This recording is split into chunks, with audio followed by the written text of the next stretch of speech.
Hello, ladies and gentlemen. Welcome back to the Ultimate Doctor Who Marathon on this, the 24th of July, 2017, and where we are starting the next televised story with the Mythmakers, starting with Episode 1, Temple of Secrets. And I have to say, this story is one that really doesn't get any credit from fans. Like, I've never heard it really mentioned in fan circles as, like, this is a great story, one of the best, everyone should watch it. All I've ever heard was, it's a story. Nick Briggs put it as the title of the interview series, Mythmakers, which is kind of weird because the first episode, even though there's very little material of the episode that really exists outside of some really nice little shots that on camera that you can from 8mm film, an 8mm film camera that you can see in the story. Not much material really exists. It just plain doesn't. It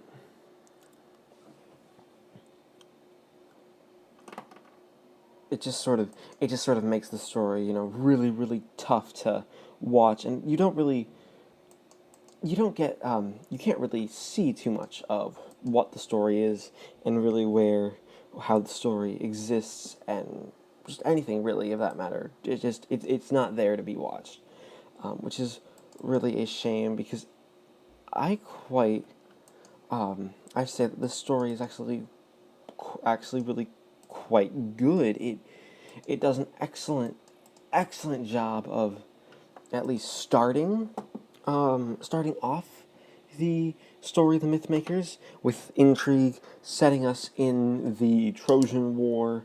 A lot of it's really easy just to listen to because a lot of it's done through dialogue. There's some action scenes at the beginning, but it's all done through swords, so you can really hear what's going on. You don't have to be there watching it to see, like, okay, this is going on here and that's going on there. It's just you can see what's going on, which is probably the best way to experience the story through the closest thing you can get to a visual medium, even if the medium can't necessarily be totally visual.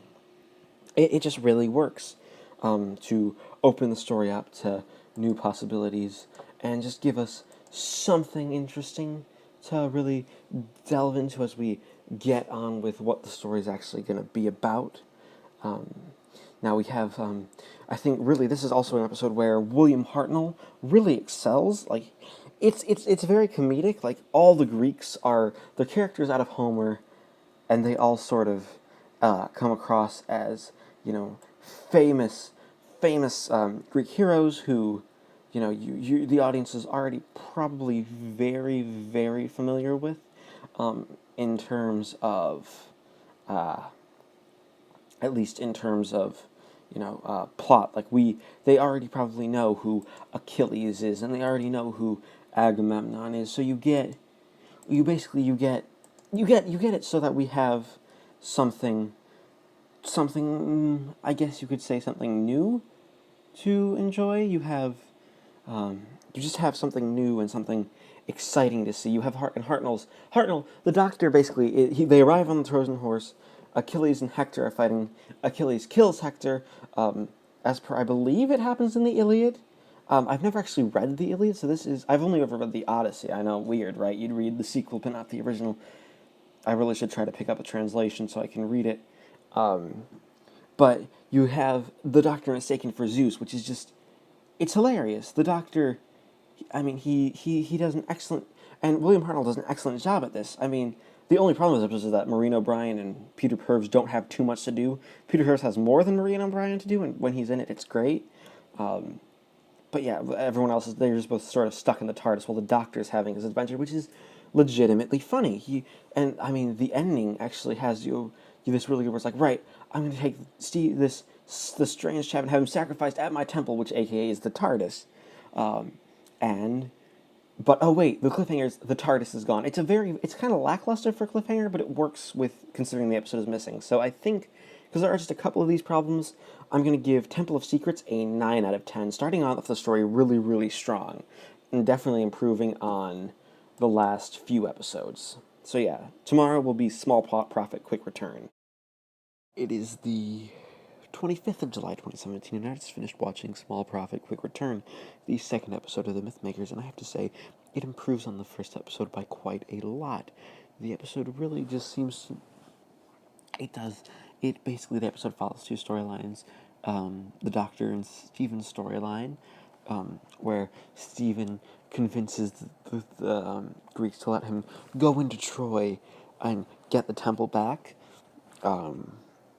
which is most of his arc, just going into Troy and getting the temple back, in some pretty good comedy, as he goes out, he fights, and then he surrenders immediately.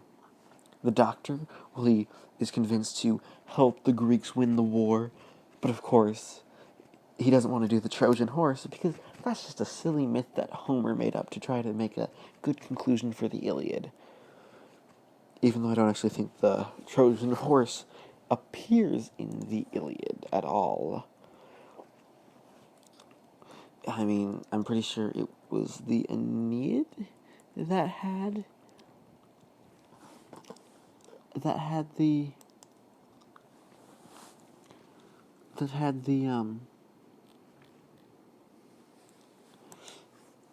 the Trojan horse in it.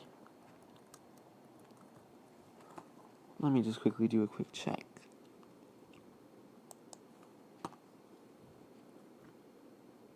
Yeah, no, it was the Aeneid of Virgil that has the Trojan horse in it.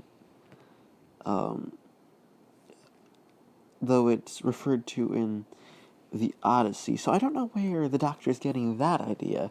He's got his history mixed up for once, and I mean, that's just generally known classic literature. I mean, somewhat so that even though I've never read the Aeneid or the Iliad, I knew the difference. Which reminds me, I should probably get around to reading those two epics, but who cares? Anyway, I'll get around to them eventually. But anyway, so he decides to trick them into building a flying machine. I mean, I think he's just trying to be... I think he's just really just trying to be, who was it? Leonardo da Vinci before Leonardo da Vinci, because, flying machines and stuff. Yeah, so that is... Yeah. That is what happens. Where was I? Oh, right. So yeah, that is... You have that being the plot. And then Vicki actually gets to have her bit where she's renamed Cressida, because they're setting up Troilus and Cressida in it, which I guess that means Vicki's probably going to leave at the end of this story, which is kind of sad, because I really, really, really like Vicki as a companion. She does a really, really good job, and Maureen O'Brien is an excellent actress, but she gets this comedy stuff where she eats food, she's welcome to the Trojans, even though they have Cassandra who's saying, ignore her, she's a spy, don't listen to her, she's going to come and destroy us all. And of course, this is near the end of the Trojan War, so of course, they are going to be... There's going to be eventually the eventual total destruction of everything. So yeah, that is just something that we know is going to happen. That the Greeks are going to sack the city and going to win, because that's just sort of how it happened in the tradition of the Trojan War. But this is a big but. Vicki still gets herself in, and it only comes true when, lo and behold, Stephen shows up, and they recognize each other, and then poof, Cassandra's like, got it, she's a spy, ha ha ha ha, kill her. And that's our cliffhanger, and that's a really good cliffhanger, and it's all played for comedy, but there's also this sort of slightly serious note going on. It's a bit hard to describe, but yeah, it's just this ever so slightly serious note that seeps through, that really makes the story interesting, I have to say, at least for interesting. So I think I'm going to give Small Profit Quick Return a 10 out of 10, because it deserves it. I'll be back tomorrow with Death of a Spy. Alright, it is the 26th of July 2017, and I just finished watching Death of a Spy, the third episode of The Mythmakers, and I have to say, it continues the excellent drama of the second one with a very easy resolve solution to the cliffhanger where it's like, nah, we won't kill them, we'll just lock them up because they're probably not spies. Cassandra, you're crazy. Just shut up and go make some silly prophecies that won't come true at all.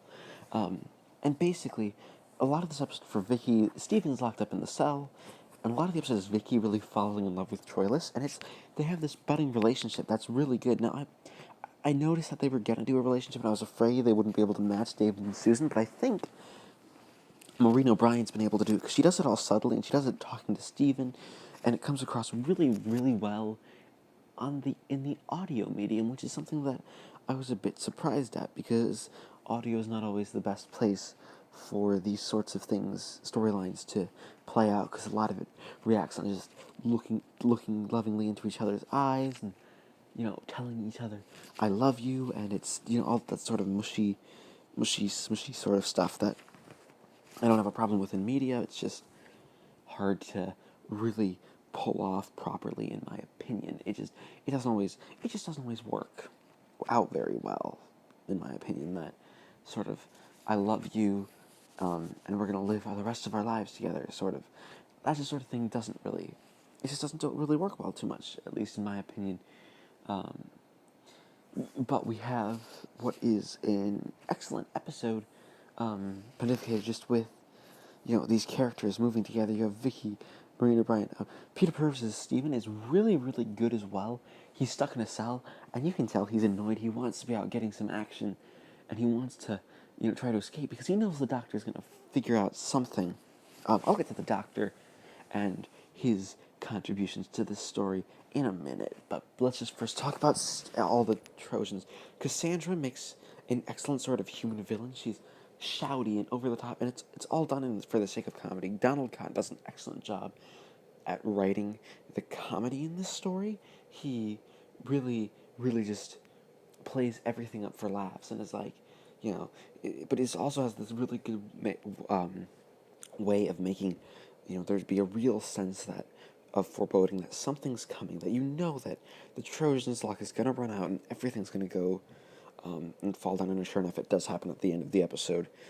At least it starts to happen at the end of the episode. You have King Priam, who's just, shut up, Cassandra, you're an idiot. He's a hilariously, he's a very camp character, portrayed in a very camp way, and it's actually a really, really good way of portraying the character, in my opinion. You have just this camp, over-the-top guy. It's like, and I mean, everyone else is crazy, and then you just have the Trojans, which they're all really kind of played up for laughs, and they shouldn't really be taken too seriously, because, they're, they're sort of like, they're all, everyone's just comic relief. And then you have the Greeks, who are just as funny. They're like, oh, wow. They're like, the Greeks even get an interesting little storyline as they're fed up with the doctor stalling. He's like, this flying machine isn't working. And the doctor's like, yeah, no, I don't even know what I was thinking. Maybe man just wasn't meant to fly. Wink, wink, nudge, nudge, because I totally know that that's not true at all. And man very much was meant to fly, and I will eventually fly away in my big blue box, which is funny. Well, I don't have another option. I'm just gonna make the Trojan horse. Which, okay, this creates a paradox, but I love how the doctor's like, screw it, I need to get out of here. We'll just make a small little paradox. Nothing bad's gonna happen. So they make a horse. First off, nobody thinks it's gonna work, which is really smart, because, again, it's such a literary thing. It doesn't feel like it really should work. Everyone's doubting it. So it'll be interesting to see. I'm pretty sure it will work, because the Trojans seem to fall for it, hook, line, and sinker at the end of the episode, even though Vicky's like, maybe you guys shouldn't do that, because I'd rather not see you dead. Even though they don't listen to her, because, history has to take its course. Troy has to be sacked, and we're just building up that the horse is coming to the city. And I guess it's recreated footage, because the reconstruction has some footage of the horse being pulled up, which it looks really good. The horse prop, I believe that's the actual horse prop they used. It's similar to the prop on the novelization cover. I just have no way of telling if it's the actual prop or not. But other than, I mean, I don't blame that. That's just more reconstruction being a reconstruction and not having as much sort of resources to use. But other than that, I have to say, Death of a Spy is an excellent episode. It is nearly perfect, just like all the other few episodes were, and it gets another 10 out of 10, 2 in a row. It is the 27th of July, 2017, and I just finished watching Horse of Destruction, the final episode of The Mythmakers, and like the previous two, it has been an excellent ride. You have a series of stories that all take place a little of episodes that have ramped up the tension, and while the last three have been mostly comedic, this one sort of does a role reversal where we change from comedy to straight drama. We have the Doctor and company getting we have everything back in the back in the what is it? Back in Troy. It takes place entirely in Troy, and we have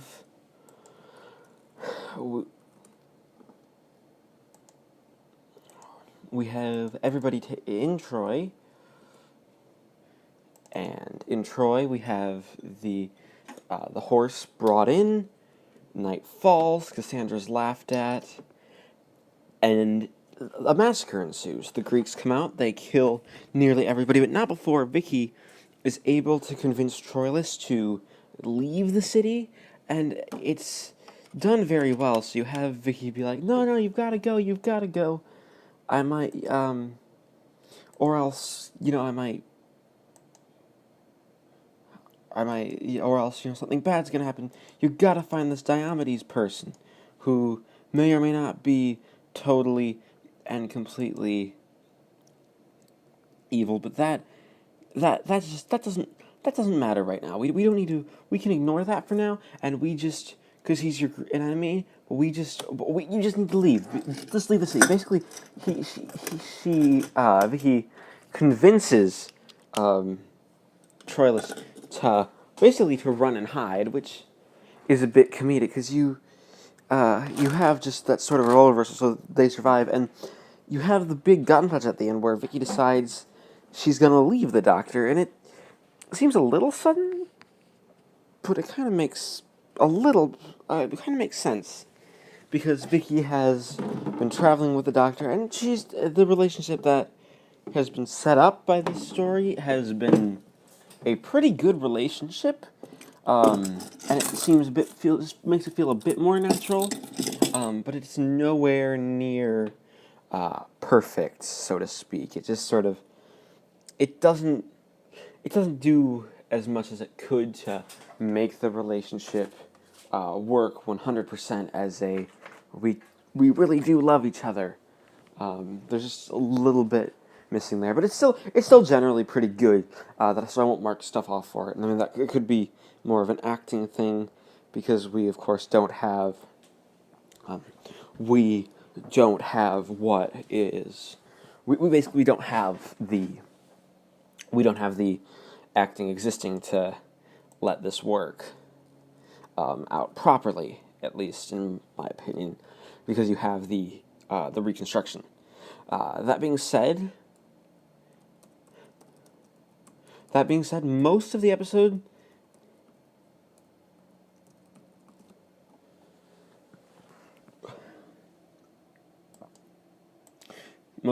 is using itself as a very, very, very, very good sort of thing. At least in my opinion, it works out mostly well. Outside of that, there really isn't too much to talk about except it's a massacre, and it's a pretty good example of how the story plays out.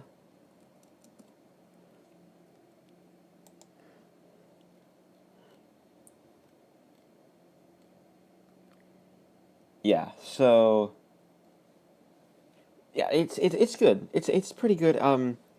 really there isn't too much else to talk about because you don't really see much direction. What's nice is that there is a little bit of actually footage taken of the Doctor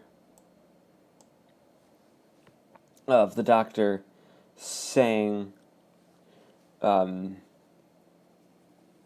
basically saying goodbye to Vicki, and then, but I mean, but that also makes way for a setup of Steven's dying, and we need to go on, which leads into the next story. So, that being said, Horse of Destruction gets a 10 out of 10 because it's an excellent conclusion to the story, in my opinion. That being said, we average out all the scores of the Mythmakers to a 9.75 out of 10. Thank you everybody for watching, and I'll see you guys next time when the Ultimate Doctor Who Marathon returns with what's known as in about 2 weeks' time with the Dalek Master Plan.